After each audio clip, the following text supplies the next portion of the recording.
100 நாட்களில் மாண்புமிகு தமிழக முதல்வர் விஜய் அவர்களின் டிவிகே அரசு எவ்வளவு முதலீடை தமிழ்நாட்டுக்கு கொண்டு வந்திருக்குன்னு இந்த வீடியோவில் பார்க்கலாம்.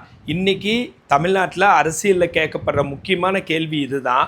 மொதல் 100 நாட்களில் விஜய் அவர்களின் அரசு 97 புரிந்துணர்வு ஒப்பந்தங்களை கொண்டு வந்திருக்காங்க. அதை தவிர ஒரு 67,542 கோடி முதலீட்டு ஒப்பந்தங்கள் தமிழ்நாட்டுக்கு வந்திருக்கு. மேலும் சுமார் 1.2 லட்சம் வேலை வாய்ப்புகள் உருவாகும் அப்படின்னு அரசு தெரிவிச்சிருக்குது.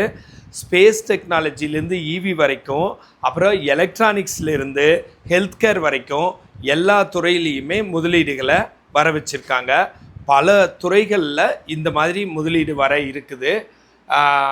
ஆனால் இங்கே ஒரு முக்கியமான கேள்வி என்னென்னா, இந்த 67,542 கோடி உண்மையான தொழிற்சாலையாக மாறுமா?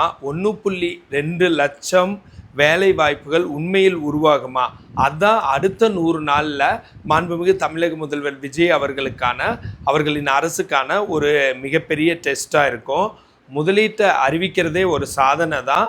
அந்த முதலீட்டை செயல்படுத்தி வேலைவாய்ப்பு உருவாக்குறது தான் ஒரு மிகப்பெரிய சாதனையாக இருக்குது. இந்த மாதிரி உலக பாலிடிக்ஸ் அண்ட் இந்தியன் பாலிடிக்ஸை பற்றி தெரிஞ்சுக்கணுன்னா இந்த சேனலை ஃபாலோ பண்ண மறக்காதீங்க.